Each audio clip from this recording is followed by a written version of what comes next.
All right, good afternoon and welcome to Live Impact News. It is 1 o'clock p.m.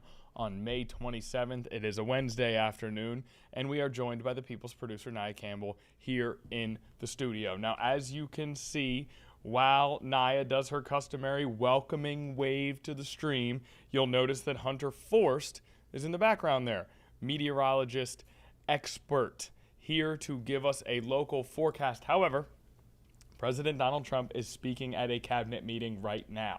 So we want to go live out to the White House first, and then we will get to Hunter with that local weather forecast. We have a weather impact alert tonight, correct, Hunter? Right. So we are certainly going to spend some time with Hunter, but first, let's listen in on the White House since this cabinet meeting's been going on for about an hour and 10 minutes now. Let's see what's going on. Nuclear weapon within 2 weeks from that date because they were ready to go. And if they had a nuclear weapon, it would have been used already. It also would have been used had I not terminated the Obama deal, the Iran nuclear deal, as we call it. That was in my first term. Had I not terminated that, they would have had a nuclear weapon a long time ago. I would say it was a guarantee that it would have been used. And it would have blown up Israel. It would have blown up the entire Middle East. And that's never going to happen. Yeah, please. Mr. President, on the shooting on last Iran, weekend. would you be comfortable with Russia or China taking their stockpile of highly enriched uranium, and have they offered to do No, that? I wouldn't be comfortable. Mr. President, is the U.S. That would considering not make me comfortable. is the U.S. considering easing sanctions on Iran to allow Iran to sell its crude to market? No, we're not talking about any easing of sanctions or giving money. No sanctions, no money, no nothing. We have control of money that they claim is theirs. We'll keep control of that money. And when they behave properly and when they do what's right, we'll let them have their money. But right now, we're not doing that, and it's not, one thing is not contingent on the other. Mr. President, on the shooting last weekend, it came barely a month after the third assassination attempt against you during the White House Correspondents' Dinner. What was your reaction when you first heard about the latest shooting, and what gives you the courage to really keep doing your job effectively without thinking about these threats every day? Well, I can't think about it because if I thought about it a lot, you know, I wouldn't be a very good president. I wouldn't be here, probably. I'd be up in some room with a locked door and say, just leave me alone. So I can't really think about it. If it's just something that, it's a sad part of life. It's a dangerous business. What I'm doing is a dangerous business. And they say, and now look, we have been maybe the most consequential, but we certainly have been one of the most consequential. This group has been a very consequential administration. And they say if you're not consequential, you don't have so much problem. If you are consequential, you do. So you have to look at that. But it's a shame. It's a very sad fact of life. Look, anybody in office, not only in this country, in other countries too, but when you are a consequential president, your life is in grave danger. I knew that. Yeah. Mr. President, how would you characterize the current state of the talks with Iran? I guess if it were a football field, what yard line would you be on? Well, I think we're doing very well. I think are starting to give us the things that they have to give us. And if they do, that's great. And if they won't, then the man on my left is going to finish them off. Is there a time frame in your mind? What? Is there a time frame in your mind for? I mean, it happens quickly. The problem is every time I mention a time frame, for instance, I see, you know, we've been doing this for a few months. Vietnam lasted 19 years. Korea lasted 8 years. Afghanistan lasted many years. They were all many, many years, and we're into it for a few months. And I read about you people like you. What's taking so long? But we're in it. You know, we lost between two wars, two big wars, Venezuela and Iran. We lost 13 souls, 13 great people. Met the parents, great people. And it's a terrible thing, but 13. If you look at the war casualties and the deaths in wars from Vietnam and all that, they lost hundreds of thousands of people in numerous of these wars. We're very cognizant of that. We want to lose very few. We want very few to be injured. We're very careful. But war is war. War's dangerous. But we've lost 13. I saw the Democrats took an ad putting in the 13 people that were lost. And when you look at hundreds of thousands of people that were lost in the Middle East, Iraq, all the different wars we were in, we have done an amazing job. With that being said, I hate to lose 13. I hate to lose one, but we've been very capable. I mean, when you think of it, we took over Venezuela in one day. We have done a similar job, but we said, well, give them a little chance at the request of somebody that we greatly respect from Pakistan, the Field Marshal and the Prime Minister. They've been great. They asked us, would we pause the war for a little while because they'd like to do so. We'll do that. But we had them beat. They're, no better now. We could close that out very quickly. If we can do it in a different way, that'd be good. If we get everything we want, but we could close that out very, very quickly, and we may have to. I don't think so, but we may have to. Mr. President, ask about the World Cup, if I could. The U.S. spent a lot of money getting the World Cup here and increasing the infrastructure. Does the economic benefit outweigh the cost? No, the World Cup is great. It's the most successful they've ever had, ticket-wise. They've never had anything that sold so quickly. It's amazing because it's the United States. What You are don't the think of. economic benefits? I call it soccer. It's just easier to do because we have football and they have two footballs, right? They call it football. But most people never thought they'd see anything like that. The World Cup, it's turned out to be the most successful World Cup from the standpoint of what's happening than they've ever had. Yeah, please. How long has it been? Thank you so much. Rowena Ortiz with Turning Point USA. I have one question for you and one question for Vice President J.D. Vance on fraud. What's your message to the New Jersey leaders pushing back against ICE operations at Delaney Hall? And- About ICE? Yes. Or about NICE, as I call it, NICE. The NICE facility. I'd love to change the name, call it NICE. They do a great job, and it's all paid for protesters. You can see by the signs. The signs are all made by the same beautiful factory. It's a printing plant. In fact, I'm thinking about using it. They do such a nice job. These aren't protesters. These people are fake. They're all paid for. And I will tell you, Tom Holman and that whole group, and now Mark Wayne is so incredible. Mark Wayne, do you want to just respond to that? Sure. We run the finest facilities anywhere in the world of their type. But we have some horrible killers. We have killers. We have guys that have murdered numerous people in there.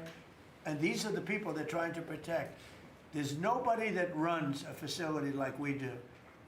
Mark Wayne, please. Yeah, it shows this radical left Democrats' priorities when they decide to go out and protest a detention center where we're housing rapists, child predators, murderers, drug dealers, and they choose Memorial Day of all the time to go protest something that they say that that it's because they're on a hunger strike when there was only a handful of individuals that was refusing to eat because they want their ethnic group or their ethnic right food. Well, they can go back to their country and get whatever food they want. The fact is, we're giving them the calories they want. This isn't Holiday Inn. We're giving sanitation. But for the Democrats and the governor, like Governor Sherrill and Senator Kim and Senator Booker, to go out and do something like this of all the days is very frustrating. And we see Antifa signs are literally out there. The local police literally refusing to respond. They barricade it, not allowing our employees to come in and out. ICE has to go out there, remove the barricade, and then you have one of the senators complain because he got splattered with a pepper ball. I'm sorry, you probably shouldn't have been there. One thing I'll say about that, the local police, I know a lot of the New Jersey police, they're phenomenal. They love us, but they're told not to do anything. That's right. They love us. They love him. They even love me a lot. And I'm in New Jersey a lot. It's great. I mean, I think it's a great place. It's got a group of people running it now that are having a hard time. But they really like this administration. They love this administration more than any administration they've ever had. And they're thanking me all the time. And I see those guys going up and down the Jersey Turnpike with their big, beautiful hats on. I say, I'd like to look like that someday. They're great. No, these are great people, and they love him, and they love ICE, and they love the Border Patrol, and they're not allowed to talk to anybody. It's like, but it all comes from the top. They have to follow orders. They want to keep their jobs. Mr. President, are you expecting Congress to pass a federal gas tax holiday? A gas tax holiday? Yeah, to suspend federal Well, gas it's something we might talk about. Let's see what happens over the next week, 2 weeks. A lot of good things are happening. So are you going to the Knicks game next week? No, I was invited to I was going to go on Wednesday, but they closed it out very quickly. They're great. And Jim Dolan's a great guy. He's, as you know, owns and in charge of Madison Square Garden. He's having a good year. Boy, what a team. They win all their games. They have some great players. I think I'll be going to one of the games. Yeah, I was invited by numerous people and Jim, and I think I'll be going. It's great to see it. You know, President Trump won an election fraud. President the Trump. Knicks have really, they've really suffered for years. And What's your prediction? they're doing right now. President Trump won an election Still in fraud. touch with Mayor. Would you accept an agreement with Iran that just calls for further talks on the uranium, or No. is the only option in No, your the mind basics. one No, I for? would for some of it, you know, because it's a memorandum of understanding for speed. And one of the things that will happen is the strait will open immediately. But it's got to be perfect. I'm not going to do this. I didn't do this to get a crummy agreement. The worst agreement ever signed was by Barack Hussein Obama. What a horrible agreement that was. It was a setback for this country, for the whole world. The Middle East would have blown itself up. No, I would like to have the countries we were talking about, with Saudi Arabia, UAE, Qatar, and the others, we would like to have them immediately join and Steve Witkoff is working on that with Jared and some others, but would like to have them join the Abraham Accords. It'll be historic if they do it. And I think they owe that to us, to be honest. I think, because that really would be a tremendous sign. And I think those countries owe it to us. Mr. President. Steve, are you going to get them to sign? We're definitely pushing it, Mr. President. I'm not sure we should make the deal if they don't sign. You want to know the truth? If they don't sign to join the Abraham Accords, I don't know that we have countries in there already. UAE, great countries, bold countries, and it's turned out to be so good, so effective, and so we're requesting strongly that they join. It'll be great. It'll be great for Saudi Arabia. It'll be great for Qatar and Kuwait, the whole group. So the Iran deal might be contingent on more countries joining the I don't know. accords. I don't want to say that. I'm not going to give you, what's contingent, what's not. I can say that we can make a good deal right now, but maybe not a great deal. And if it's not a great deal, we're not making it. So, because we can make a great deal with this guy right here. And but it's it's a lot nastier. Probably wouldn't go as quickly.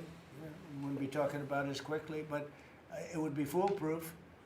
But I think we're doing very well, Steve. I think we're doing pretty well in terms of the negotiation, but we'll see.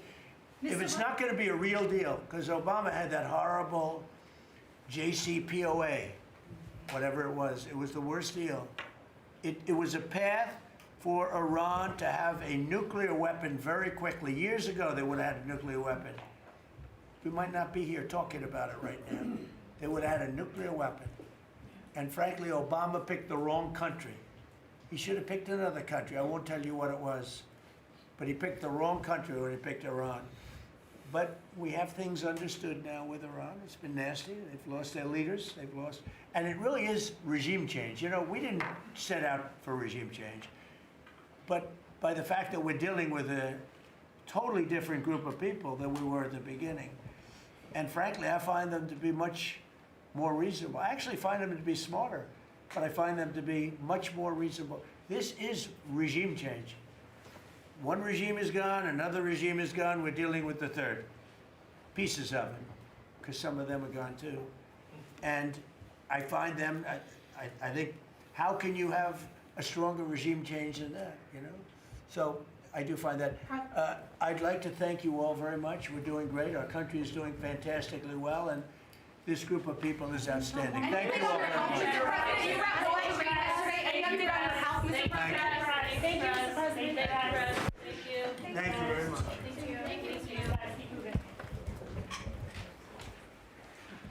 Thank you, Stress.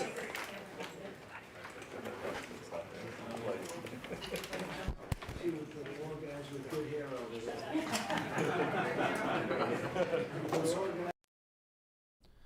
Okay, that is the end of the cabinet meeting there at the White House, and we got to listen in on, about 12, 13 minutes of it, but it was an hour and almost 20 minutes long. In particular, for the portions that we heard, there were questions about the World Cup, but we also heard quite a bit, obviously, questions about Iran. At one point, motioning to Secretary of Defense Pete Hegseth and saying if they don't do what Trump is hoping for within negotiations for peace, then the guy on my left is going to finish them off, motioning to Pete Hegseth there. We know that over the weekend there was optimism expressed from President Trump that a peaceful, permanent deal was near. That obviously has sort of dissipated as we enter into the week, especially with the United States striking an Iranian missile facility. This is something that has become a pattern here, is that there is optimism and publicly expressed optimism that a deal is close, and then that slowly falls apart, and then we begin the cycle once again. Now, there were also a lot of questions about ICE detention centers, specifically in New Jersey, with Marquayne Mullen, the Secretary of the Department of Homeland Security, speaking at one point there about a senator who complains because he got sprayed with a pepper ball. We're going to have more reporting on that particular incident later on in the stream. First, we're going to take a break right now. When we get back from that break, we're going to talk to Hunter Forst. Then we'll move forward with more depth and more detail on some of what you heard in that cabinet meeting, and maybe more clips from the cabinet meeting itself if we have time. Stay with us.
All right, welcome back to Live Impact News here on the 13 News Now app. And we are joined, as promised, by Hunter Forst here in the studio. And Hunter, a lot going on today. We got the weather impact alert. We got the double wave going. This is a big day. It's a big day. You know, it's hot and humid outside right now. Yes, it is. It's hot and humid in here right now. It's hot and humid in here. Yeah. There's really nowhere to go to get a relief. Anywhere you go, inside or outside, it's hot and humid. Mostly cloudy out there right now, but later on this evening and into tonight, we have the weather impact alert for the potential for some severe storms. Could see some damaging wind gusts, possibly some hail, and some heavy rain as well. So over the next couple of hours, we'll be fine, but there is that potential later this evening and into tonight for that severe weather. We do have a severe thunderstorm watch out there right now. This was just issued a couple of minutes ago. So this is for the south side up through the peninsulas out towards 95. So everyone included except eastern North Carolina under this severe thunderstorm watch, and this goes until 9 o'clock this evening. But right now, it's just cloudy. People at the beach, hanging out at the ocean front. I'm sure some people are going for a dip because it's hot. Not really hot, it's just so muggy. That's a good amount of people down there, though. Yeah, for sure. We're in the mid to low 80s right now, but feels more like the upper 80s to low 90s. So it feels like 88 in Norfolk, 90 in Virginia Beach, 91 in Hampton, 88 in Newport News, 90 in Suffolk, 92 in Elizabeth City. Feels like 89 in Manio. So over the next couple of hours, temperatures continuing to rise, a mix of sun and clouds, but staying dry. But again, this evening is when we'll see a round of showers and storms moving on in. So here's a look at our satellite radar right now. Things aren't looking too bad, but there is a couple severe thunderstorm warnings just off to our north. So Chancellor included in this, Bowling Green, Port Royal, heading over towards Helmet. But for right now, all of us in Hampton Roads are looking good. We're dry. We just have that severe thunderstorm watch. But we're good for the next couple of hours. The graph model has this coming in a little bit later off towards the north, 9, 10, 11 o'clock, and then getting into the south side after midnight. So it may not be, I don't know if it'll be that late, but again, heading into this evening and tonight, we have that potential for those strong to severe storms. And by 8:30 Thursday morning, you're heading off to work. We are looking good. It's dry, maybe a sprinkle or two. Low 70s, but by the afternoon, plenty of sunshine, a great day. Mid to low 80s, less muggy.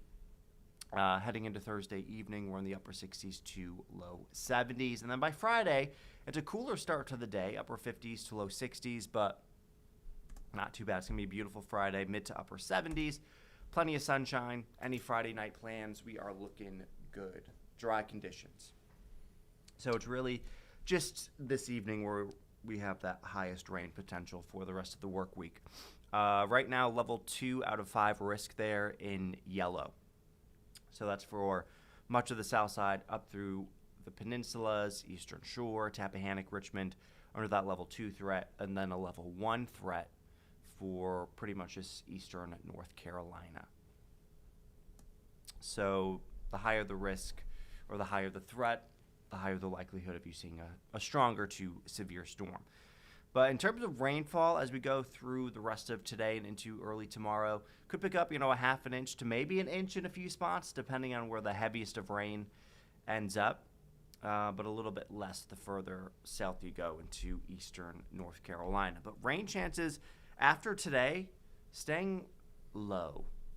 So Thursday, Friday into this weekend, pretty low rain chances. So it'll be a big change from what we've been seeing over the last couple of days, where we've had rain in the forecast pretty much every single day, which is great. We've needed it.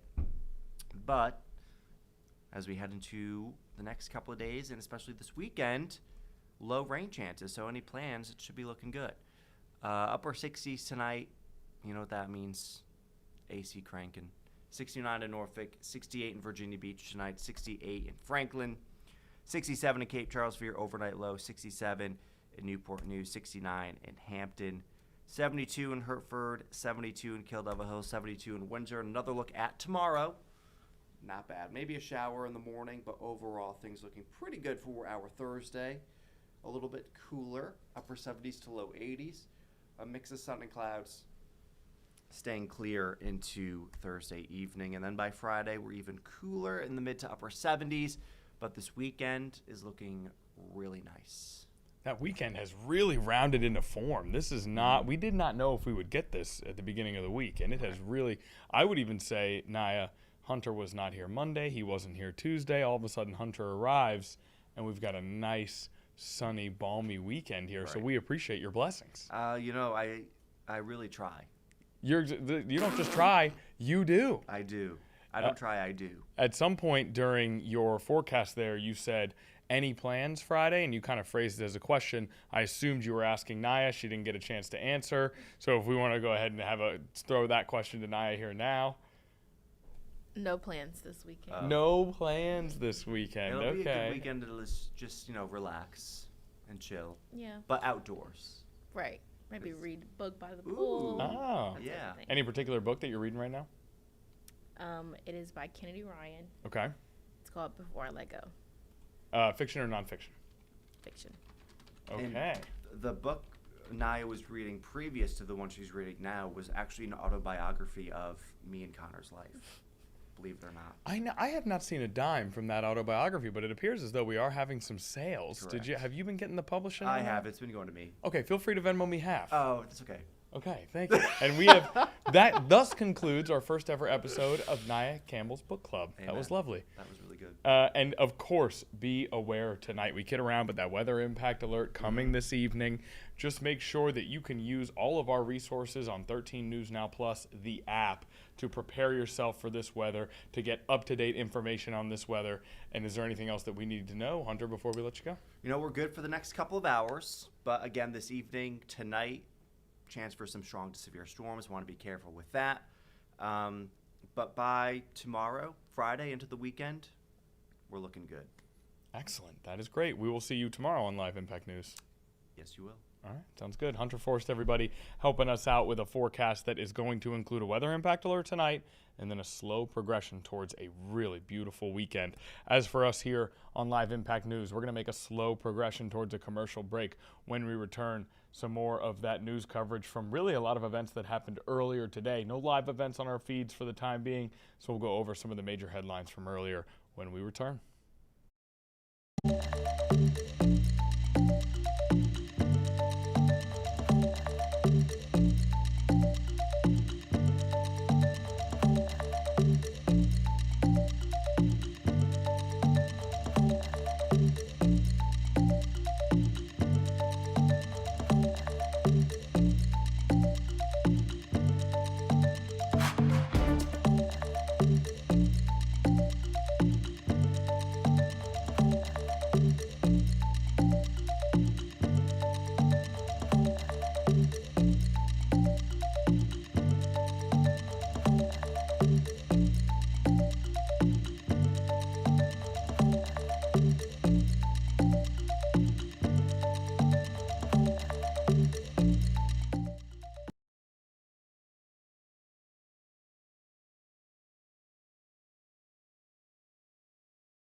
Okay, welcome back to Live Impact News here on this Wednesday afternoon, about a quarter of the way into our stream, and let's move forward with some news, some of the kind of the major news to come out of the weekend and that has been developing through the week.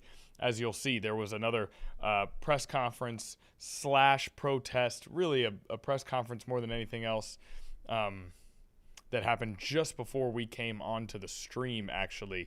But we will get to that. Let's give some background first. I'm jumping ahead just a little bit here. We're talking about news that came out of Newark, New Jersey. This is in regards to Delaney Hall. Delaney Hall is an immigration detention facility. It is privately owned, about 1,000 beds in the facility, and there are allegations of inhumane conditions at this facility. Now, as a part of those allegations, over the weekend, what is described as hundreds of detainees went on a labor and hunger strike. This is from NJ.com, that particular tidbit especially.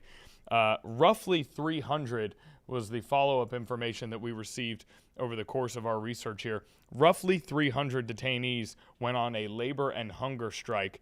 One outlet described it as hundreds, another as roughly 300. We have not seen an exact number.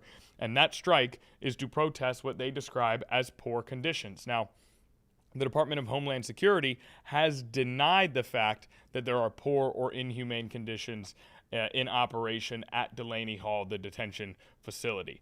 These strikes by detainees at the center obviously drew some publicity, which ultimately led to Governor Mikey Sherrill and Senator Andy Kim, along with a number of protesters, making their way to this detention facility. Governor Sherrill specifically attempted to gain access, to gain entry into the facility in order to do sort of an impromptu inspection of her own. She was denied that access.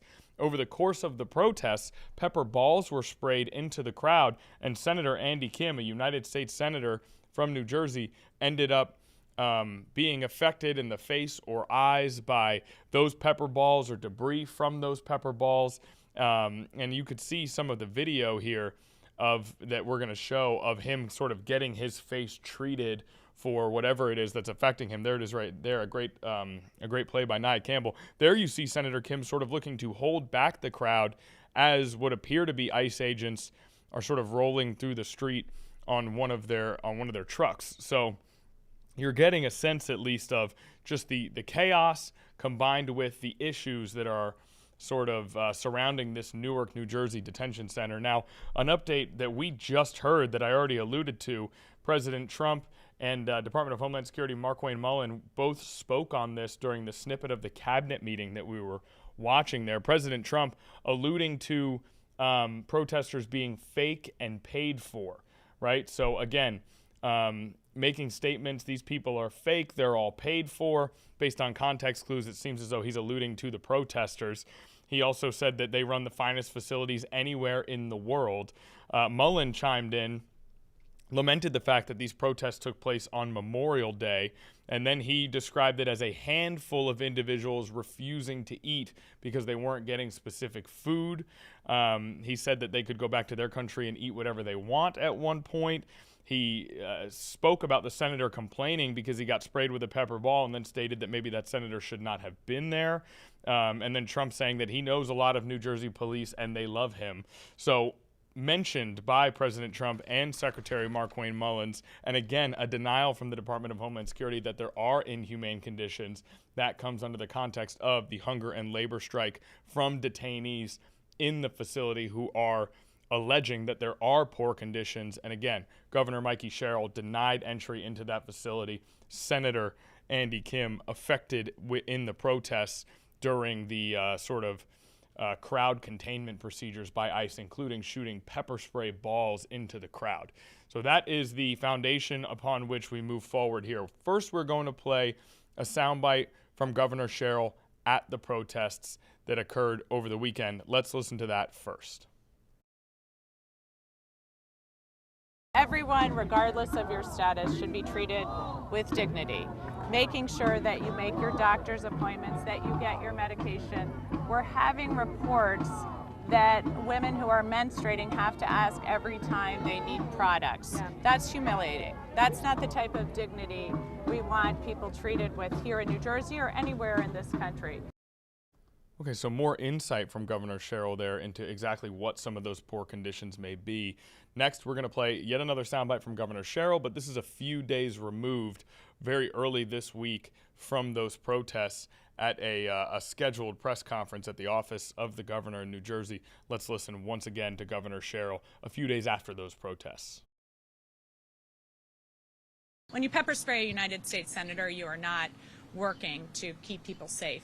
That's exactly what we're doing in New Jersey, and we can both keep people safe here and make sure they can express their thoughts and values. If that's beyond the capabilities of the federal government, that's just another reason that Delaney Hall needs to close. Adding ICE agents into the mix last night to seemingly try to increase tensions and ratchet them up rather than to give people the peaceful means of expression really was, I think, the exact wrong way to go, and I think shows you that the federal government is moving further and further away from our values here in New Jersey.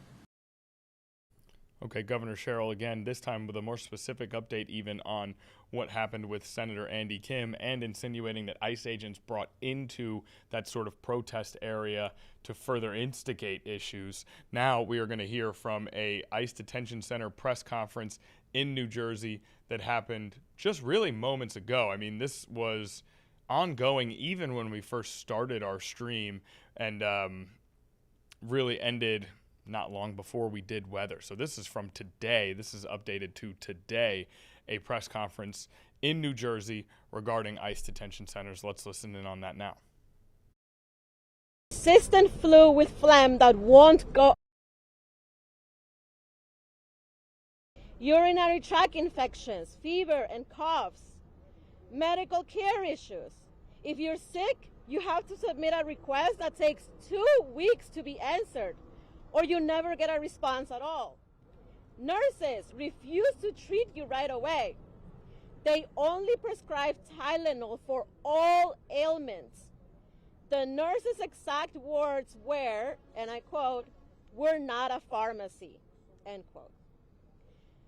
ICE agents coerce detainees into signing deportation orders. There is no emergency protocol. In cases of falls or attacks, emergency response arrives an hour late. Judges' rulings are highly questionable. Most bonds requests are denied without legal basis. Detainees are forced to work, in most cases without pay or for $1 an hour. We appreciate the support of everyone who is protesting outside the facility. We want you to know that you give us the strength and the determination to keep going. Please, don't give up. We ask all relevant authorities for an urgent response and look forward to hearing from them. With the utmost respect, the detainees at the Delaney Hall facility, God bless you. You can find this letter in the original and in the translation that I just read at lahuelga.com/comunicado.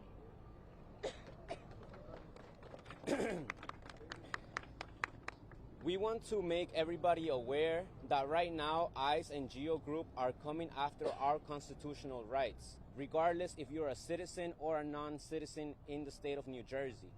What we have seen behind these walls, it is the result of help, a call for help unanswered. This is the third round of letters that we have gotten, and with this third round of letters, we have gotten more signatures of more people adding themselves to the hunger strike and to the labor strike. We want to make it perfectly clear to everybody here present that the state of New Jersey does not want a 15-year contract with ICE and GEO Group. We do not want the $1.2 billion contract that unfortunately now we are seeing the results. One man has lost his life in there. GEO refused to give us all the information that led to his death. They simply said that he fell from the stairs. But you and me know both that falling from the stairs does not lead to a human death. So they are hiding something. And now we are seeing them retaliate against both people who are outside supporting the hunger strike and the hunger strikers themselves. we have been told that the same fake release that was given to Martin is now being passed around to others. And when we ask for this paper to be shown to us, all of a sudden it has disappeared. Martin was tied up from his hands, his feet, and his waist. There was no way that he was going to be able to harm any of the ICE agents who, from the start, we have seen that they bring the violence towards us. It is very shameful to be in this position of seeing our own residents be hungry, to have to resort to that action. They have not eaten in days. And we are calling to all, as you can see right now, they're bringing in a transport unit. They are trying to break the solidarity that's happening inside. This is what they mean. This is what they're doing, plain and plain. They are scared of our solidarity here in the state, and they're trying to break it apart. They're trying to break it apart. And this is not right.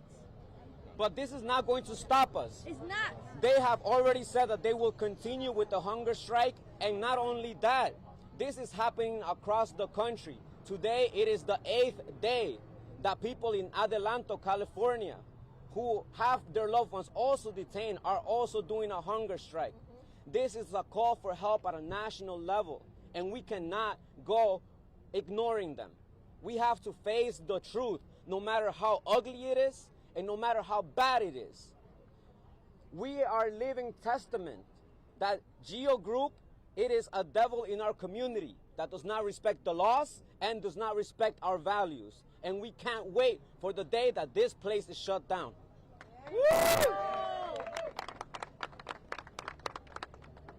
Trump and the white nationalist agenda, and the top goal is to dehumanize our community and dehumanize our members. And our people inside of these detention centers behind these bars is going to showing us that that's not going to happen. We applaud the old congresswomen and senators or congressmen are showing up today and yesterday and before. We wanted to make this ask clear, this demand clear. We want every single senator, congressman, and congresswoman to show up, and we applaud that he is here showing up some leadership and to lift our demands and to lift especially the demands of the detainees inside. Especially solidarity to the ones that are in Adelanto, California, also doing a hunger strike. We will not stop. We want congressmen to not vote, to vote no, to give more funding. $70 billion is about to pass in Congress. Everyone should push for every single congressman and senators to vote no to that bill and to not give more money to Geo Group. We applaud, and next we're going to hear from Congressman. Thank you. Thank you for being here. Thank you. This detention center should shut down. Shut it down. During the pandemic, I went to Irwin, Georgia, where there was a similar center run by a private company where women were getting unauthorized medical procedures. And in the middle of the pandemic, we were able to shut that detention center down. We will shut this center down. We will shut it down. And we shut it down because it's inhumane. It's inhumane. Because what I've discovered there, first, is that the women, we spoke to many women, and they gave us a list of demands. The women told us that they were being mistreated. A woman that was arrested postpartum was being denied her rights and mistreated. A woman aborted while there and is not given her rights that she's entitled by law. A woman is pregnant in there and is not given the right medical services that she deserves. The women there are under attack, and they gave us a list of demands. this facility, this detention center must shut down. Shut it down! Shut it down! Shut it down! Shut it down! And in addition to that, they're lying about that there is no huelga, that there is no strike, a food strike, a hunger strike in there. There is a hunger strike. And repercussions and retaliations have been launched against the people in the hunger strike. We were informed that 13 of them were moved out since the hunger strike began, that there is repercussions and there is retaliations for people in the hunger strike. There is an active hunger strike by both men and women there. We are supportive of the people in the hunger strike, and we will continue to fight to shut this place down. And we feel, as they do, that the conditions, the food conditions are horrible. We feel that they're not getting medical services. We feel that they're overcrowded and they're denying their fundamental rights. Estamos aquí para denunciar que este centro debe de cerrar inmediatamente. Las condiciones son deplorables. Hay mujeres que abortaron, que están embarazadas y que a los 2 meses de dar a luz fueron encarceladas ahí. Hay represalias en contra de las personas que están en huelga de hambre. Sí, hay una huelga de hambre de tanto las mujeres como los hombres. Nosotros apoyamos las condiciones, la comida es pésima, las condiciones del servicio médico que es inhumano, están sobrepoblados ahí, y esta instalación que es corporativa y funciona por una ganancia corporativa debe de cerrar. I will be introducing legislation with Senator Booker, and I want to thank Senator Booker because he was there with me, to allow the governor to come in. We were told by the detainees that the staff there was laughing and mocking that the governor would never be able to come in there. We will introduce legislation to allow her to come in and see for herself what I saw today. Nosotros vamos a presentar legislación con el senador Booker para asegurar que la gobernadora pueda. Okay, so that press conference, which almost feels like it's a extended part of the protest that's been happening in New Jersey regarding ICE detention centers, carries on, at one point describing some of the conditions that they say are inhumane that are occurring in that detention center. Now, we're going to take a quick break here on the stream. When we get back, we will likely go back to Governor Sherrill, because she gave a press conference today where she followed up with everything that happened over the weekend by speaking about data centers. Obviously something that is near and dear to us here in Virginia. Virginia, one of the most popular states for potential data center construction. So we're going to go to break, and then we've got a couple different options. We've got a lot we want to cover, but we may spend time with that after the break. We'll talk it over. We'll see. We'll be right back.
Okay, we are back here on Live Impact News, and we talked this over, and we've got a little bit of time here right now. There's no live events going on, so we may go back out to New Jersey for the time being.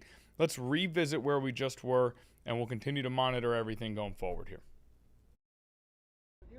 Para concluir, esto es una injusticia alarmante. Y sí, yo... Free them all! Free them all! Free them all! Free them all! Free them all! Free them all! Free them all! Free them all! Free them all! Free them all! What were the conditions like today inside Lady Hall? Horrible conditions. First of all, they're on a hunger strike, an active hunger strike, and they're under intimidation and retaliation. The food is bad, medical services are horrible, it's overcrowded. There are general complaints about the treatment, the inhumane treatments of the people being held there, which, by the way, are, for the most part, people that have not committed a crime. No han cometido delitos. En su gran mayoría, esas personas no han cometido ningún delito. Son padres y madres de familia. Hay menores, there are minors in there. I saw them as well. DHS say that the ICE detention facilities are actually, the conditions there are better than they are in U.S. prisons. Is that true? This is horrible conditions. Maybe one day you want to go in there and check them out for yourself. But let me tell you, they're horrible conditions, and that's not true. That's a blatant lie. Next question. Representative, you said that Cory Booker was with you in regard to legislation. Can you clarify if he has been inside the Lady Hall with you? And secondly, my question is, a lot of detainees in here have not been given their habeas corpus. That's correct. Waiting. Do you think that there's anything that Congress can do in order to change the immigration process? Because right now, the judicial process doesn't exist within the judicial branch. Instead, it lies under DHS. So they get to make First of all, Senator Booker was there all along with me, and he met with the people being detained there, and he's willing to be a partner in the legislative fix to many of the questions that you've answered. But he wasn't here today. No, he was here today. Yes, he was there with me today. Un segundito, déjame contestarle a él. And fundamentally, we must claw back the money that was taken away from Medicaid and Medicare and food stamps and given to ICE, because that's what's putting ICE on steroids. And with regards to habeas corpus and rights, yes, we must be laser focused on fixing those inhumane actions to deny people their fundamental constitutional rights. Dígame.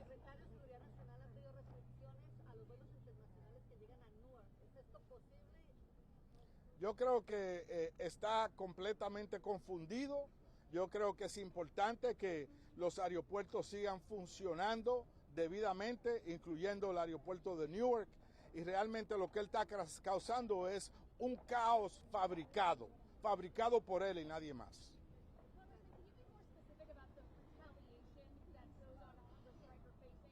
Yeah, they felt that 13 of them were moved out because they were part of the hunger strike.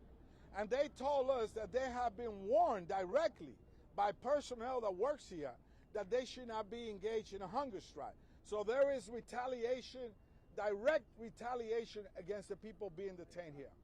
Do you know who was taken out of those ambulances when people brought out, and do you know the conditions they were in? Not of these specific ambulances, but we were told that some of the names of the people that were given to us prior to us coming in, Vanessa Gonzalez de Araujo, she's not there. She's in the hospital. Vanusa, I'm sorry. Congressman, you're talking about retaliation. Did you see any evidence inside of any physical retaliation, evidence of that? I mean, the retaliation is not going to occur when a member of Congress is there, obviously. It will occur afterwards or before, but never while we're there and we're eyewitnesses to a crime. Your husband, Martin, is that his name, Martin? Yes. He's still inside? No, he's in EDC. Okay. And did you say he participated in the hunger strike? He is a participant, yes. And they retaliated against him. They singled him out. The tactics that they took to take him out is horrible. They made a whole diversion. They pepper sprayed protesters. They pushed a lady that was out there that was trying to stand up for the cars not being through. They pushed her to the ground. This place has to shut down. But not only this detention facility, any detention facility that is running under Geo Group, that is running under these types of conditions, these places have to shut down because they are taking away the rights of innocent people, of actual U.S. citizens too. They try to kidnap me in there so they can take my husband out. And I am a U.S. citizen. Ok, sabemos de que también a las familias se le están negando acceso a visitar a sus familiares. Yo contacté 10 neoyorquinos que también están detenidos ahí. En conclusión, le voy a presentar a alguien de ACLU, pero en conclusión, este centro tiene que cerrar porque es inhumano, cruel y está violentando los derechos fundamentales de cada ser humano. Gracias. I have to say one more thing.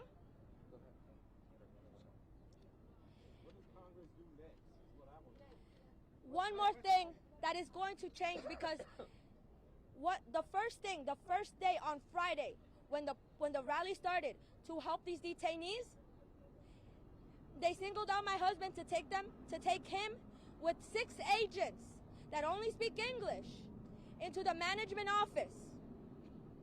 The first question they asked him, if we release you now, will you tell your wife to stop the protest outside? This was a form of retaliation.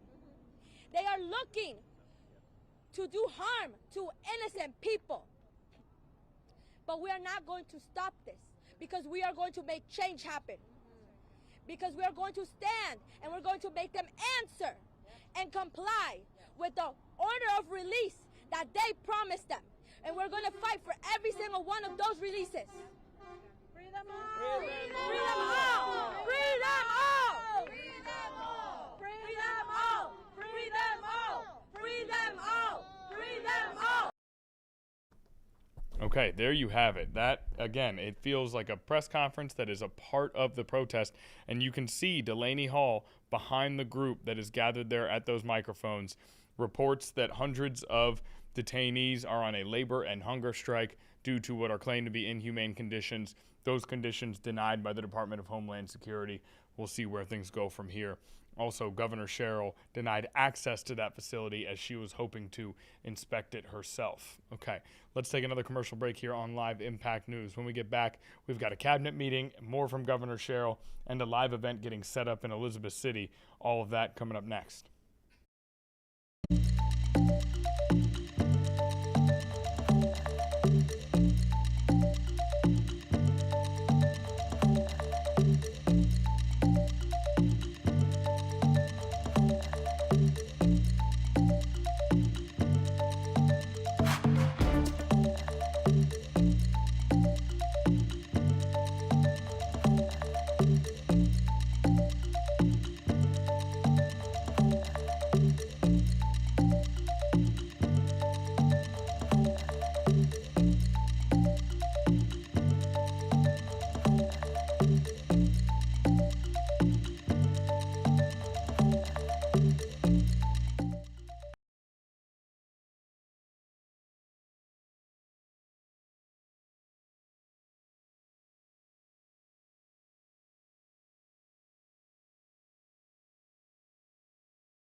Okay, back here in the live Impact News studios, and of course, more back and forth when it comes to a potential peace deal with Iran. What do we know, right? Well, we know that over the weekend there was optimism from President Trump that a deal was near. We know that entering into the early days of the week, that optimism seemed to disintegrate. We also know that the United States fired upon missile sites, or what they say are missile sites, in Iran.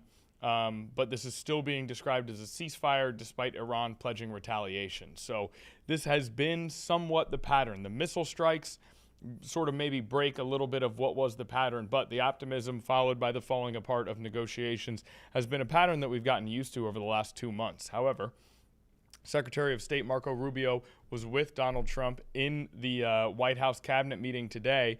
We're going to listen in to his speaking portion to see if there are updates on where the war in Iran may stand. So let's listen in right now. Bottom line is Iran's never going to have a nuclear weapon. And if recent events have done anything, is just remind us once again that they are the world's leading sponsor of terrorism. And they can never have a nuclear weapon. Now, the president's preference, Mr. President, your preference is told us repeatedly, is always to negotiate these things and to figure out if you can have agreements. Diplomacy is always the first option. And we continue to work on that through your envoys, Mr. Woodcock and Kushner and others, the vice president, who've been very involved. And if there's an agreement to be made, we want that to be made. I think there's been some progress and some interest, and we'll see over the next few hours and days whether progress could be made. I just want to remind everybody, Mr. President, you know this well, you have other options available to you if that doesn't work. But the bottom line is that Okay, we apologize for the sharp turn there for coming out of that so quickly after prepping it, but a press conference has just begun in Elizabeth City regarding recent shootings in the city. We're going to go live after that right now where one of our local reporting teams is. Let's listen in North Carolina. People that are the victims in both these cases, and we just want to say that it's always a sad time when someone loses their life, and it's always a sad time when someone is injured by gun violence or weapons in general. So I just want the people in this city to know that the Elizabeth City Police Department are praying for this city, and we will work diligent to get to the bottom of both of these incidents, and we will continue to pray and continue to work with our neighboring partners to get to the bottom of this and work closely together with our partners in the community. So I'm going to talk about 2 incidents. The first incident I'm going to talk about is on May the 25th, 2026, at approximately 4:14 p.m., officers from the Elizabeth City Police Department received a call in the 1500 block of Emerald Lake Circle in reference to a disturbance. When officers arrived, they made contact with a juvenile that had been shot. The juvenile was transported to our local hospital here in Elizabeth City and was later transported to Norfolk Central General in Norfolk, Virginia. Based on what we can gather at this time, this is an ongoing investigation, and it is a teenager and is a male victim. I will not release his name at this time. We'll come back later and release his name at a later date. But what I can say is an ongoing investigation. The detectives are out interviewing, taking statements, and reviewing all the leads that they have at this time. We have been in contact with the family members, and again, we are constant prayer for them and in this city and all the friends. And what I would say, based on that, in a couple of weeks, school will be let out. And I want this community to know that, you know, we are praying for our youth. You know, for this summer, we want to have a safe summer. We want to have a safe return back to school. And no parent should have to worry about setting a funeral for their child. And so I just want to say, as the chief of police here in Elizabeth City, that we will continue to pray for our youth, continue to guide them and encourage them. And I recommend that the citizens of this city continue to encourage the youth and provide some leadership to them and let them know that we care about them, and we want hope, and we want to inspire hope to our youth. So our second incident, and I'll give you a chance to ask questions after that I talk about the last incident. The second incident occurred on May the 26th, 2026, at approximately 2:30 a.m. We received a call with reference to shots fired in the Washington Street area. Officers arrived. They made contact with a female subject that had been shot. And officers initiated first aid until EMS arrived. She was transported to our local hospital here again, and she was later transported to Norfolk Central General in Norfolk, Virginia. Upon further investigations, officers and detectives in crime scene did a diligent job in getting the evidence and working the case. They was able to make an arrest, and Deshaun Allen Lewis, that first name is D-A-S-H-A-N, last name is Lewis, L-E-W-I-S, 35 years of age, of the 800 block of Bonus Avenue, was arrested for shooting into an occupied dwelling with 4 counts and assault with a deadly weapon, intent to kill. The victim in this incident, her name is Crystal Harris. The first name is Crystal, C-R-Y-S-T-A-L. Last name is Harris, H-A-R-R-I-S. And she's a 34 years of age female. And what we can gather is appear to be a type of domestic violence. And so we are continuing to gather leads, continue to work the case, and working with the district attorney's office in this case. And so again, you know, we made contact with her. She's in stable condition. And we want to continue to pray for her family. And again, guns, you know, we want to pray for that.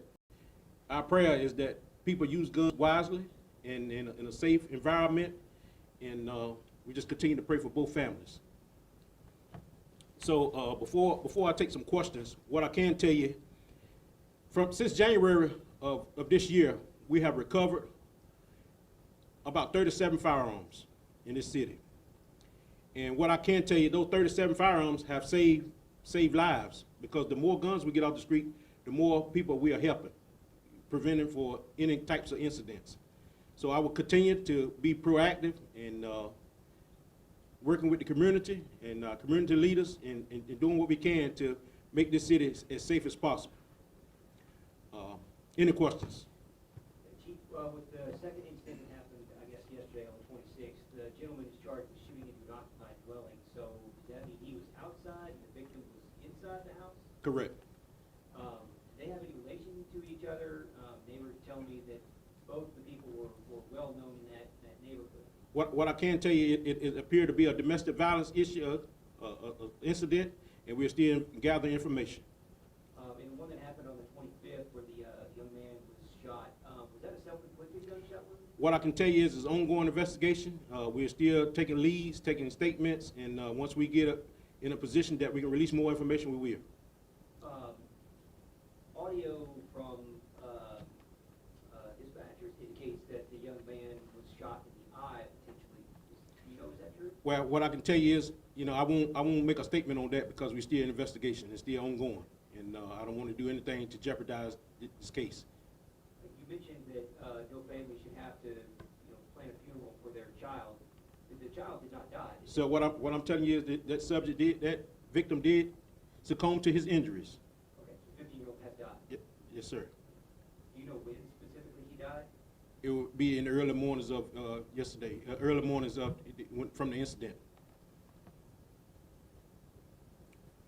Do you know what kind of stemmed to lead up to that incident? We're hearing that it might have been children playing with a gun. Well, what I can tell you is that information that have not came from the Liberty City Police Department, and what I would say is at this time is ongoing investigation, and we haven't released that information. Last year during a press conference here, you mentioned that the city had received a ShotSpotter system and that you were all working on getting it installed. What is the latest you can tell us on that? So what I can tell you is that the ShotSpotters have been installed, and we have got some good and bad feedback from the ShotSpotters. But in particular to these two incidents, the first incident, the ShotSpotter went in the area to give us a signal. You know, the second incident, we didn't receive a signal either. And so what I can tell you is the ShotSpotters has been positive, and we have seen some negative. You know, we're working currently. We continue to work with our IT team to see what we need to do to maybe get some more ShotSpotters or do some changing around in the community. That leads me to my next question. After these incidents, you mentioned the ShotSpotters weren't there. Are there any plans to adjust the coverage areas after this? What I can tell you is that, you know, we can't put a ShotSpotter in every neighborhood, and so where our shots, we got ShotSpotters throughout the city. We put a team together to look at our areas that we have high volumes, and that's kind of where we put them at. You mentioned, the effects following their installation. Can you just speak a little bit more on what you've seen, these systems, the ShotSpotters doing for the city, long-term and overall just in the past year since they were installed? What I can tell you is, again, we've seen some positive and seen some negative. I'm not a representative of ShotSpotter, but I can tell you it has been some beneficial to us. We are talking with our team, maybe looking to get some more, and for some more coverage. Were in both shootings, were the guns recovered? I won't make a statement on that. We're still investigating. I'll just leave it as that.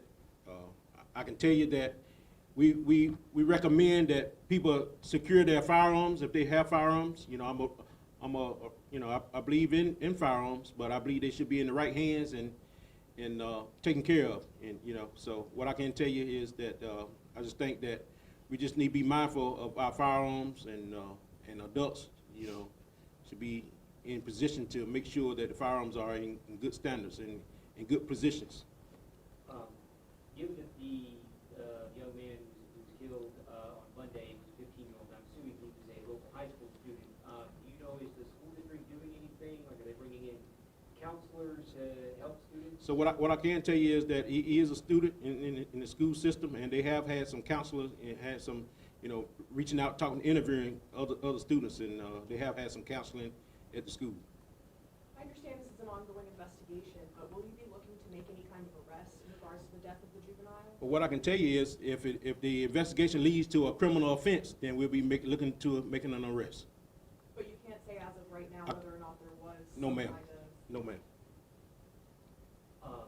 During the investigation, have you guys spoken to the parents or guardians of the 15-year-old? And if so, are they being cooperative with you guys? Parents are cooperative. We reached out to them. We spoke to them. I spoke to them yesterday, and so they need prayer.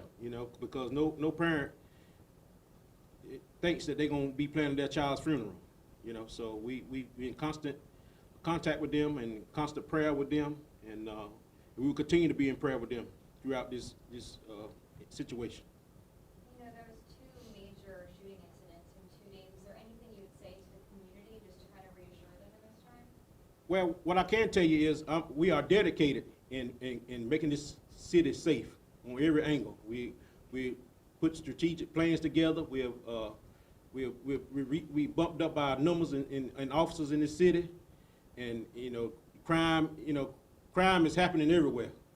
I know you all know that. Most of y'all from Virginia, so y'all see it a lot. I can't tell you when crime is going to occur. It's no answer to that. What I can say is we would do everything in our power to work closely with our residents and our citizens to be more proactive instead of reactive. Being out there, being seen, working with the community, working together, letting people know that the police department is not against the community. The police department is part of the community. And so we will continue to work diligent with our partners. We're working on something. I've been meeting with my staff. We've been meeting with the local ministries in the city. We're working on something to put together for the city of Elizabeth City, and that'll be coming forth. We putting some things together. We're gonna do some prayer walks, and we're gonna do some things, some encouraging things to encourage our youth, especially this summer is coming up, and we want the adults and the staff of the Elizabeth City Police Department to encourage the youth when we encounter the youth, have a relationship with them, speak with them, encourage them. We got a high school senior now. We're doing a high school senior internship here at the police department, and we're doing a college internship. So we are out there, and we're trying to do everything we can. But just know that I have an officer that I can put on every corner. But we're gonna be proactive, and if you need the Elizabeth City Police Department, we're gonna be there. Just to be clear, there's no indication that these 2 shootings are related, correct? No, sir. In terms of the 37 firearms that you guys acquired, what were the methods? How did you guys go about all of that? So what I can tell you is we have received firearms from different situations, criminal offenses, found property, traffic stops, you name it. We have, just recently, within the last week, we have recovered 5 to 10, last couple of days, So what I can tell you is, the firearms has had a place in getting in kids and young people's hands, and so you have to ask yourself, how are those kids or young people getting firearms if they're not old enough to purchase a firearm? So that's why I'm asking the adults in this community to continue to pray for our youth and encourage them. If you see a youth that's going down the wrong road, you know, I'm not asking a citizen to put their life in danger, but I'm asking to continue to pray and encourage them and let them know it's another way. Have you guys considered a plan in which people can come and bring in safely firearms that are maybe illegal or that they've found or that they think the people who have them should not be having them? Well, we have tried that, and it's an option. You know, the firearms that we did receive, you know, some of the weapons, you know, that it came in is it's an option. And anything is better than nothing. So we will continue to do everything we can to, you know, try resources to get firearms off the street and out of the people's hands that shouldn't have them. What kind of domestic violence resources are available? You mentioned that the shooting, I guess it happened yesterday, appears to be domestic related. So for somebody who is in, you know, any kind of relationship, or they're just, maybe they know somebody who is in a relationship and they feel like they might be in need of domestic violence resources, what resources are available locally? So thank you. We do have a resource for domestic violence victims, and what I can tell you is, you know, some domestic violence victims, you know, it takes a while before they can come and say that I'm involved in domestic violence, especially males. You know, males are in domestic violence also, but we do have resources that you can come and talk with us, and if you're in a bad situation, that we give you somewhere to live until you can get yourself in a better situation. So we do have resources, and you know, you can call the Liberty City Police Department and talk with an officer, and we'll give them some guidance on what direction they should go, and we will assist them. And the district attorney's office have advocates for domestic violence victims.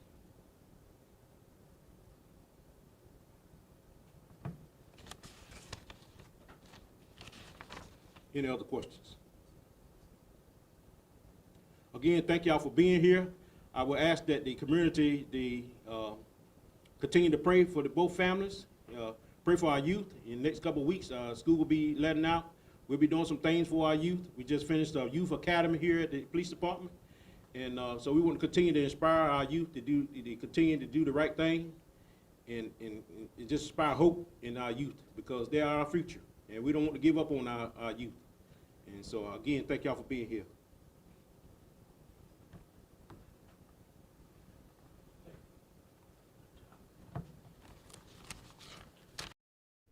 Okay, so there you have it from Elizabeth City law enforcement addressing the recent violent incidents head on there. And if you want more information on that, we do have reporters who were on scene there today.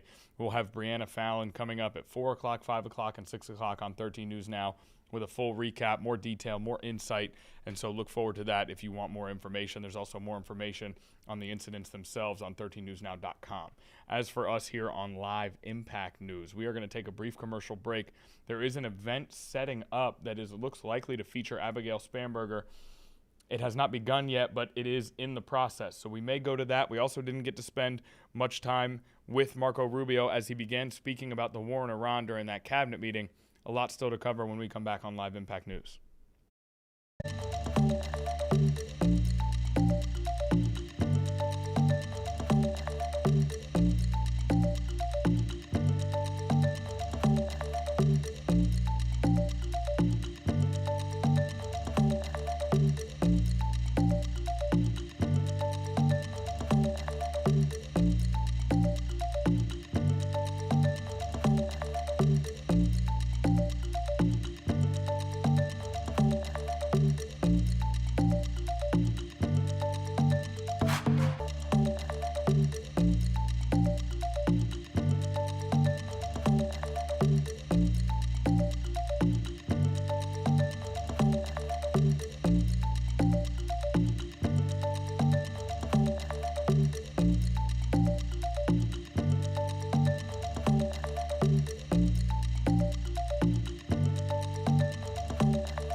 Okay, welcome back here to Live Impact News. We're still monitoring that event in Virginia, likely to feature Governor Abigail Spanberger. That she'll be signing bipartisan bills into legislation based on the information that we've gotten. But before we rushed out to Elizabeth City for that live press conference, we were in Washington, D.C., where Secretary of State Marco Rubio was discussing the war in Iran during a cabinet meeting earlier today. Let's go back out to D.C., hear the rest of those comments, then we'll move forward with our coverage. First of all, the bottom line is Iran's never going to have a nuclear weapon. And if recent events have done anything, is just remind us once again that they are the world's leading sponsor of terrorism. And they can never have a nuclear weapon. Now, the president's preference, Mr. President, your preference is told us repeatedly, is always to negotiate these things and to figure out if you can have agreements. Diplomacy is always the first option. And we continue to work on that through your envoys, Mr. Woodcoff and Kushner and others, the vice president, who've been very involved. And if there's an agreement to be made, we want that to be made. I think there's been some progress and some interest, and we'll see over the next few hours and days whether progress could be made. I just want to remind everybody, Mr. President, you know this well, you have other options available to you if that doesn't work. But the bottom line is that we prefer the negotiated diplomatic route, and we're going to give it every chance to succeed. You know, you're giving it every chance to succeed, Mr. President. But here's the bottom line, because I keep getting asked, what is this all about? It's very simple. Iran and these people in charge of Iran can never have a nuclear weapon, and they will never have a nuclear weapon, and they most certainly will not have one as long as you're President of the United States. On that point, it's very clear. Just two quick things I want to touch upon. One, you touched upon the border and security. Part of securing our border is dealing with the people that are in this country unlawfully, many of whom do not want to go back to the country that they originally came from for a variety of reasons. Either we can't send them there, or some judge ties us up. And one of the key things we have achieved is now 20 countries have signed third country national agreements, meaning these are safe countries where individuals who refuse to go back to their country of origin can be sent to that country instead. We've gotten 20 countries now around the world who have signed agreements that allow us to deport people to those places. What often happens when you go to the person who's here unlawfully and say, we're going to send you to this third country, is all of a sudden they decide they'd rather go back to their home country instead. So it gives the ability to enforce our laws, and we work very closely with the Department of Homeland Security on that front. Something else that I know is concerning people, because it's on the news, is Ebola. Our number one obligation, you know, we're involved in foreign policy, but even our foreign policy, the number one priority of our foreign policy is to protect the American people. We cannot and will not allow any cases of Ebola to enter the United States. And so the State Department and other agencies represented here, the Centers for Disease Control, HHS, others, are working very, very hard to contain this crisis to the countries where it's currently located, particularly the Democratic Republic of the Congo. And so we've surged assistance to make sure that is being contained there. And obviously, multiple agencies involved here are also very involved in tracking people, just to make sure that nobody comes into this country that has Ebola and creates a problem for us. And we feel like we've got good efforts in place to do that, and Americans should feel assured that the President and his administration is doing everything we can to protect them on that front. My last point, you said I was all over the place. One of the places I stopped in last night was to initial the Trump Route for Prosperity in Armenia. This is a key linchpin of the peace deal that you were able to achieve between Armenia and Azerbaijan. And in addition to that, we also signed a critical minerals MOU with them and a strategic engagement one as well. So just a reminder of another war you helped to settle, Mr. President. But from that now we are seeing the emergence of a great new relationship with Armenia that really had grown stagnant for a very long period of time. So we're doing well on that front as well. Thank you. And could I just ask you, Cuba and Venezuela, what's going on there? Well, interesting. On Venezuela, that process continues, that three-phase process, you know, of obviously stabilization, recovery, and transition. I would just say, just since January 3rd of this year, okay, and I think this number's right, and Chris or Doug can correct me on this, but I think over 10 million barrels of Venezuelan oil have been delivered to the United States since the 3rd of January. That industry is being professionalized for the first time ever. It's going to the benefit of the Venezuelan people. They are selling oil in the market at market rates. The money's going to an account in the United States, controlled and monitored by Treasury, audited by KPMG, and it's for the first time ever the money's not being stolen. It's going to the benefit of the Venezuelan people. Cuba's in a lot of trouble because, unfortunately for them, it's run by a bunch of incompetent communists. And being communist is bad. Being an incompetent communist is like the worst. And but the country's been taken over by this company called Gaesa that basically controls 70% of the economy. None of the money in that company goes to help the Cuban people, none of it. So we'll be talking to them. We'll be working on it. You know, we want something good for the Cuban people, and hopefully there'll be a good outcome there for them. There needs to be. It's 90 miles from our shores, and having it a failed state 90 miles from our shores is a threat to the national security of the United States. So we're producing right now more oil by double than Russia and Saudi Arabia combined. There's never been anything like that. We don't need oil, we don't need the Straits, we don't need anything, but we have more oil now being produced by double, by 2 times, than Russia and Saudi Arabia combined. It's a great stat. You want to say something about that? Well, I would, President Trump, under your leadership, we've opened up lease sales on public land. This is land that was put away for the benefit and the use of the American people, like the Strategic Petroleum Reserve in Alaska. The Biden administration had illegally stopped holding lease sales during their administration. President Trump famously said, drill, baby, drill, but before you can drill, you've got to open public lands. Between the lease sales that have happened in the Permian, in the Bakken, and on the North Slope, just since January of this year, it's over $4 billion of revenues come into the Treasury. That's 13 times more than the Biden administration brought in on lease sales in the entire 4 years they're in office. Sir, your policies brought that in 5 months. So with that, a lot of excitement, a lot of activity.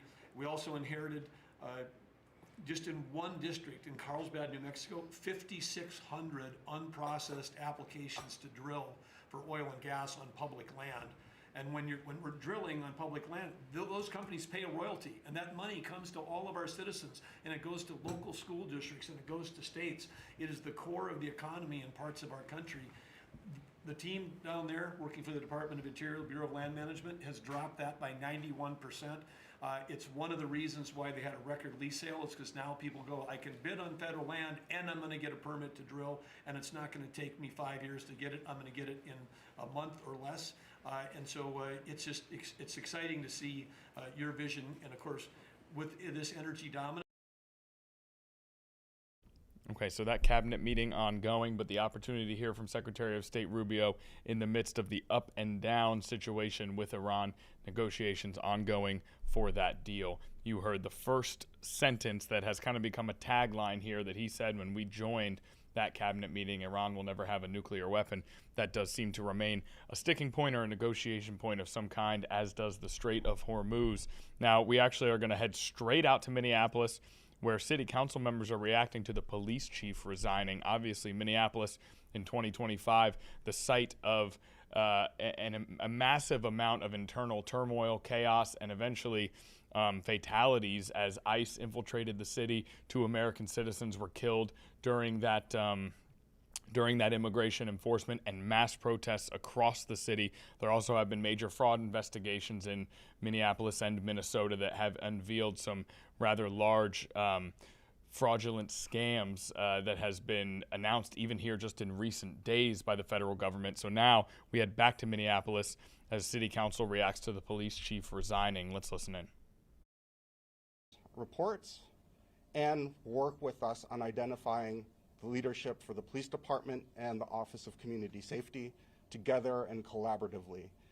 We have a shared interest in an effective and accountable public safety system in the city of Minneapolis, and it is critically important that we work in collaboration with the mayor to do that. We can no longer allow the mayor to deflect that responsibility to a commissioner or a chief. We're asking for the mayor to be hands-on, working with city council on that oversight of the future of public safety. And with that, I'm going to hand it to Councilmember Wansley. Thank you, President Payne. I am Councilmember Robin Wansley. I am the council member for Ward 2, and I also serve as the council's minority leader. On Tuesday, the day before we received news of Chief O'Hara's resignation, our community gathered to honor the 6th anniversary of the murder of George Floyd. And despite promises of reform and change, there is no meaningful work from Mayor Frey to show other than a growing list of safety commissioners and safety leaders who have left under problematic or concerning conditions. Mayor Frey asking Brian O'Hara to resign is a symptom of a much larger problem, which is simply Mayor Frey continues to unable or be unable to effectively manage the Minneapolis Police Department. And though Fry has deflected this mismanagement over MPD to one chief after another, as well as onto one safety commissioner after another, the blame for the department's continued instability lies within Mayor Fry himself. This is increasingly clear with the recent revelations about the investigations into O'Hara's conduct. The city's investigative report that Council President Payne referenced affirms that Mayor Fry knew that there were unanswered questions and pending investigations into Brian O'Hara when he renominated him to the City Council just a few weeks ago. And this is completely out of step with professional norms.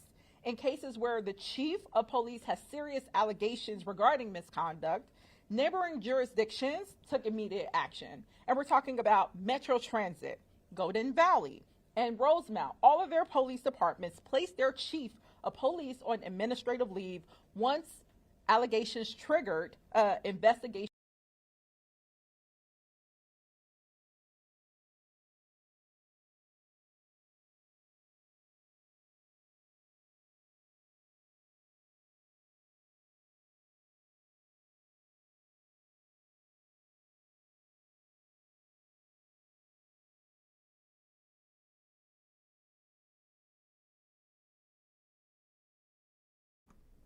As you can tell, that live feed has frozen in Minneapolis. We are really jumping around a lot here. This is providing a sense of propulsion that we enjoy on Live Impact News, but we want to make sure we're getting that thorough coverage, so we apologize for jumping around so quickly. But with that feed freezing, we're actually going to head back out to Virginia now. This is an event that we've been teasing a little bit here. It looks like it's up and running, and this is in Richmond, Virginia. It is the Virginia Governor Abigail Spanberger signing bipartisan bills. There's a speaker at the podium now. Let's listen in as we go live out to Virginia. That they will carry into their professions. In turn, they bring energy, curiosity, vitality that enrich the environment for everyone. Being here at Northside makes this moment especially meaningful. Since opening this site in 2010, this center has grown alongside with the community. It has become more than a workplace, as it is part of the fabric of the Northside neighborhood, just as our medical center is a cornerstone of care for the region and the largest safety net facility in the Commonwealth. We see every day that child care is not just a service, it's essential infrastructure. It provides stability for families, it supports the social and emotional development of children during their most formative years. It offers parents peace of mind, knowing that their children are in a safe, nurturing environment while they do the important work of caring for others. For our workforce, access to reliable child care can make all the difference. It enables our team members to enter and remain in the workforce, to pursue their careers, and to continue serving patients across our health system. In many cases, it's the foundation that makes everything else possible. Our child development centers represent something larger. They bring together the university, the health system, and the broader community. They're a living ecosystem where education, care, and community intersect, where relationships are built across generations. Today, as we gather with leaders from across the Commonwealth, we recognize that expanding access to childcare is critical to building a strong, resilient workforce in healthcare and far beyond. It's now my pleasure to introduce Brian Anderson, President and CEO of Chamber RVA, who will speak more on the importance of workforce and workforce development. Brian?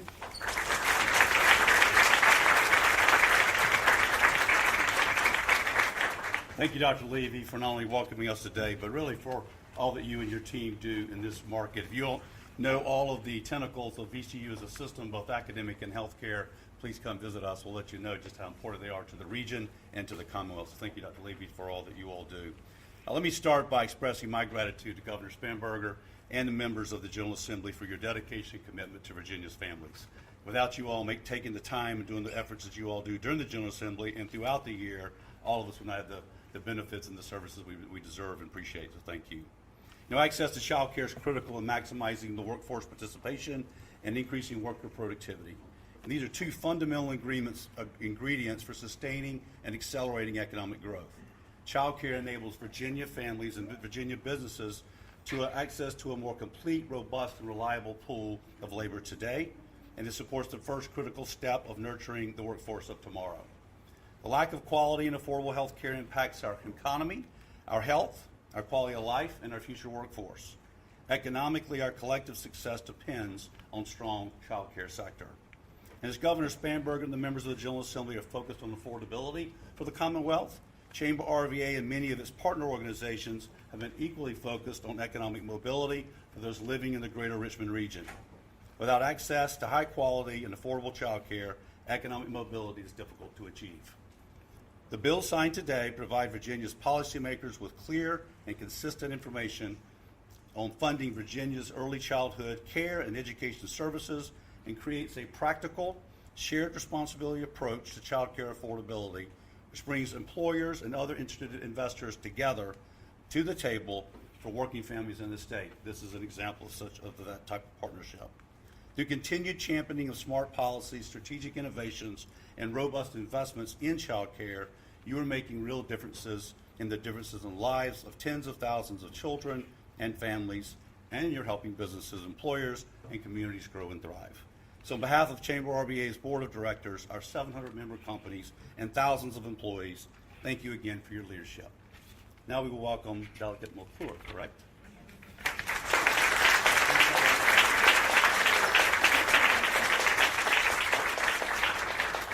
Well, good afternoon, everyone. It's a little toasty in here because we've packed the room out.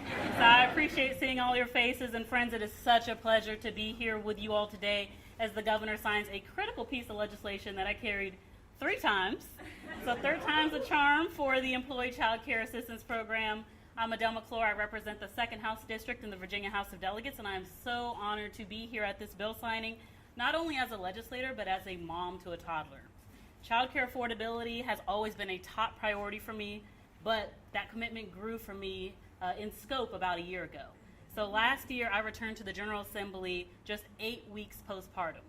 The 2nd year that I carried this bill alongside Lieutenant Governor Ghazala Hashmi, I introduced bills, delivered speeches, and took part in legislative discussions while holding my infant daughter, and I cast votes on the House floor while nursing her.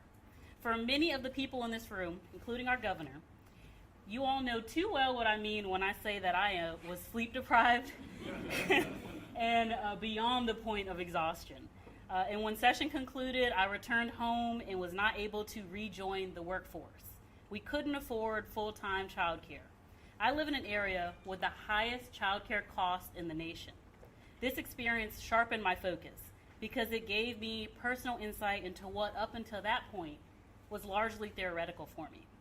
I had always advocated to expand access to affordable childcare because it is an absolute necessity, one that so many needed, yet so many had to go without. But once my daughter arrived, I understood the unique, painful, and sometimes impossible position that working parents are in and how economic realities too often shortchange the children who need our help most. Make no mistake, I am still very tired. But I know that being a visible mama in this unique position could inspire others to share their stories, band together, and create change, lasting change. That is what we did, and that is what we continue to do with this legislation. This bill was born at the doors. I wrote this bill in 2023 after knocking on so many doors and hearing from so many constituents about the need to support families in our workforce. Thanks to Kathy, Karen, Jim, and so many others, this bill, alongside the Senate version carried by my good friend Senator Aird, officially creates that Employee Child Care Assistance Program, and this program will provide matching state funds to incentivize and support employers who contribute to the child care costs of their employees. This program is really important because it will offer a leg up to so many in need of affordable child care, which also provides employees with an effective way to support and retain their workforce, including for child care providers who are in need of child care themselves. As costs continue to rise on essentials like transportation, groceries, gas, and medical care, families are essentially priced out from finding affordable care for families. I was directly confronted with the difficulty of searching for child care options myself. Monthly child care payments can often rival mortgage and rent payments. And the unfortunate reality is that when childcare is no longer affordable, women are disproportionately impacted, which means that too many working mothers are forced to leave the workforce because they are left with no other option. This is an unfair reality that reduces the overall income and makes it even harder for a family to get ahead. This bill is a critical step in making childcare more accessible and more affordable. With this bill, we are offering Virginia families an additional lifeline, a way for those who are struggling from paycheck to paycheck to know that their quiet struggles have been seen and that their voices have been heard and that we are taking the steps to support them. So with that in mind, I am thrilled to be able to introduce the first Virginia governor who uniquely understands the realities of being a working mama and who has embraced the opportunity we have before us to serve Virginia's children and families for years to come. It is my pleasure to introduce Her Excellency, the 75th Governor of the Commonwealth of Virginia, Abigail Spanberger.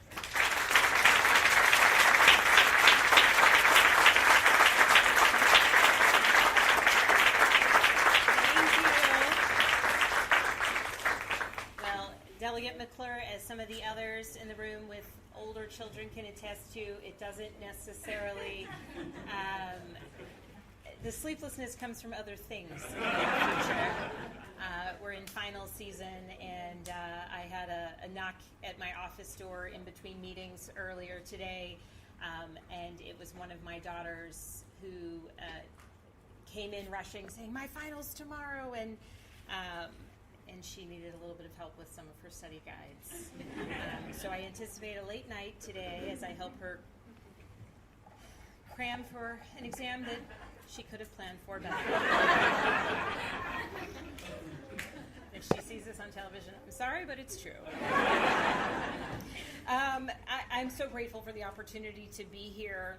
I'm so pleased to be joined by our Lieutenant Governor, Ghazala Hashmi, herself an educator and a working mother through the years, our Secretary of Education, Dr. Jeffrey Smith, certainly members of the General Assembly, thank you for being here. Senator Locke, thank you for being here. Delegate Sewell, thank you. Senator Aird, okay, I'm not wearing my glasses, nobody behind you. Deborah, thank you. Brian. And it is an important day to be here. And I wanted to start with something very simple. Accessible, affordable childcare and early childhood education, these are not niche issues. They are issues that impact our entire society. They impact our economy. They impact businesses. They impact our economic competitiveness. They impact parents. They impact families. And they impact kids.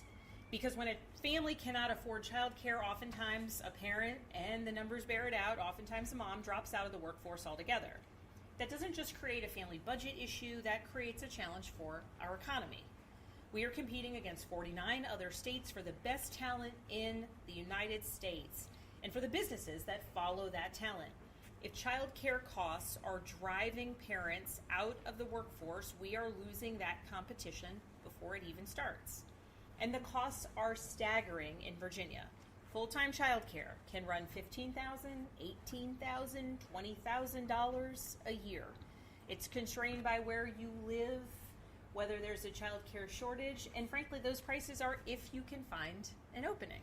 And in many places across Virginia, in some of our more rural communities, there's just not enough because there's a shortage. In many places, more suburban, there are a lot of options, but there are also a lot of kids. And so wait lists are long. I was talking to someone within our administration the other day who said, hopefully it's on the horizon that she and her spouse will have children someday, and they are already researching childcare so that the minute it becomes relevant, they can get on wait lists.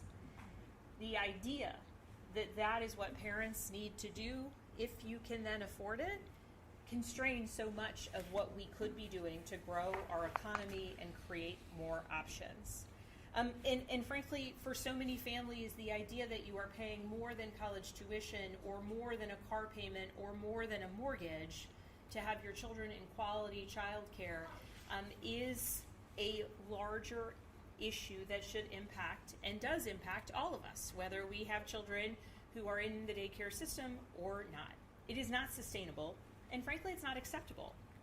Programs like Head Start and Early Head Start exist precisely because we know that the earliest years of a child's education and a child's life are the most formative, and that not every family has the resources to give their child the opportunity in a program that all of our kids deserve. These programs provide children with early education, nutrition, health services at a critical window because the research is unambiguous. Children who spend time in quality early childhood programs do better in school. They do better in life, and they contribute to their communities and our economy in ways that demonstrate that early investment that we as communities make in our kids matter. And we should be building upon that foundation because we cannot leave gaps. What I'm signing today is a response to the reality that we face as a Commonwealth. We're creating the Employee Child Care Assistance Program, a new tool that incentivizes employers to help their employees pay for childcare, with the state matching those contributions. This is one of the ways that we can make childcare more affordable without putting the entire burden on families or on the government alone. We are bringing employers into the solution. We're also directing the Department of Education to calculate exactly what Virginia needs to invest in early childhood programs to meet parental demand, and to report that on that demand every single year, because you cannot close a gap that you haven't measured and that you haven't quantified. And we're building a foundation of knowledge about Head Start and early Head Start in Virginia, understanding where we are, what additional gaps exist, and where we need to go. And so before we get to the main event, I want to say that right now, the Employee Child Care Assistance Program and so many other very worthy, urgent priorities serve as great examples of why it is important that we ultimately pass a budget. Because we have to fund these priorities. And we know that the advocates and the legislators who have worked on these extraordinary bills have done so in response to the needs of constituents while out knocking doors, hearing from people, from community members. And so to the patrons, Delegate McClure, Senator Aird, in particular on the Employee Assistance Program, this is such a valuable way for us to ensure that the state recognizes that employers have a role in this, and that when employers want to be part of the solution, they can have a real impact on potentially moving the mark. So Virginia is lucky to have incredible champions for children, like Senator Locke, like Delegate Sewell, like Delegate Gardner, like Delegate McClure, and like Senator Aird. And with that, I look forward to welcoming the patrons up while we sign each of these bills.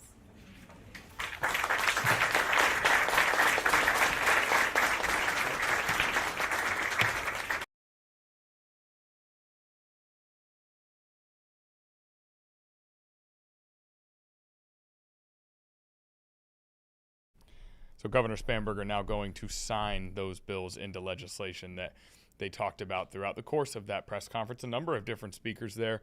Awesome that we got to fit that in here within our stream. Now we're going to take one more commercial break. When we get back, we have a very special guest in the house to talk a little bit of sports here with us on Live Impact News. Shane Fordham coming up next.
All right, back here on Live Impact News, where we have just enough time for a sports segment here on Live Impact. It's a wonderful time in the sports calendar. NBA playoffs, NHL playoffs, MLB's in full swing. NFL is just starting to get into those OTAs a little bit. Guys are showing up at camp. And, of course, we have the World Cup coming up very soon. Even the WNBA has been in action and heating up. Caitlin Clark starting to find her groove again after an injury-riddled second season.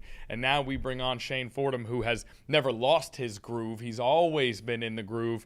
Shane, you come to us at a time when we just saw the Oklahoma City Thunder go up 3-2 on the San Antonio Spurs. Victor Wembanyama has had 2 incredible games, and then 3 games where maybe you wished he would have done a little bit more as someone who might be the best player in the world. We're headed to San Antonio for Game 6. What did you see last night, and what do you see coming in this series? What I saw last night was the Thunder are a incredibly deep team. You obviously have the starting 5. Even without A.J. Mitchell, J-Dub, you have guys like Cason Wallace, coming off the bench. Jared McCain usually comes off the bench. He started last night. Different guys, but then you also have the refs coming off the bench for the Thunder as well. Just an incredibly deep team, Connor. An incredibly deep, Connor. You cannot tell me after watching that game. An incredibly the Oklahoma City Thunder are a ridiculously deep team. Absolutely. To the point where A.J. Mitchell might be their 4th best player. He's been hurt, right? Jalen Williams is their 2nd best player, arguably. He's been hurt, and they just have waves of guys to throw at you. Isaiah Hartenstein, Alex Caruso, Kenrich Williams coming on and hitting some big shots. The Sixers just gave him Jared McCain halfway through the season. Now he's starting in the biggest game of the year. Unbelievable. You want to say something about the refs? Do you have something to say about the refs? I just think that when you look at the calls Shea and the crew were getting last night and the calls that Stephon Castle specifically did not get last night, the calls Wemby did not get last night, it's hard not to play into that narrative that OKC gets the calls. But, I mean, it doesn't take away from the talent they have. I mean, even if the calls were a little more, balanced in the fans' eyes. I'll say this now. OKC is super talented, but the Spurs, this is honestly just an overall entertaining series to watch, though. It really is. It's been good, especially that game 1 with the double overtime. It's been extremely competitive. A lot of the better players in the league in this series. Victor Wembanyama, 12 of 12 from the free throw line. Now, you could say he gets hacked every play because they're being so physical with him down there. But 6 trips to the line, not bad. Stephon Castle, 7 for 8 from the free throw line. So these guys are getting to the line a little bit. And then I think as a team, the Thunder had 38 attempts. The Spurs had 32. The Thunder are very flashy with the way they go about getting those calls, right? And so it really stands out. Yeah, a lot of guys, specifically one guy, definitely deserves an Oscar next year. Are you going? You look at Shea. Okay.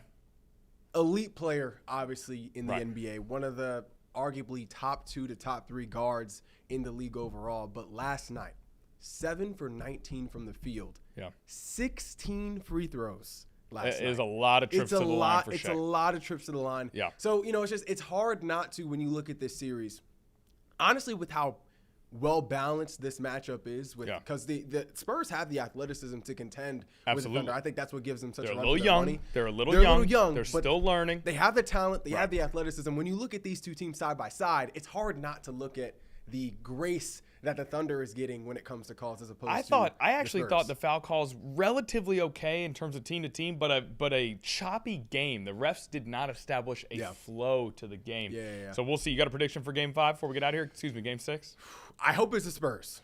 Okay. I hope it's the Spurs. Me too. I want to see this go 7. I hope it's the Spurs. I hope they force Game 7. But honestly, I wouldn't be surprised if OKC closes it out. They just need one more. But we will find out. We're going to have Shane Fordham more and more on Live Impact News here. He promises to come on every once in a while. But that does it for this episode. We will see everybody tomorrow.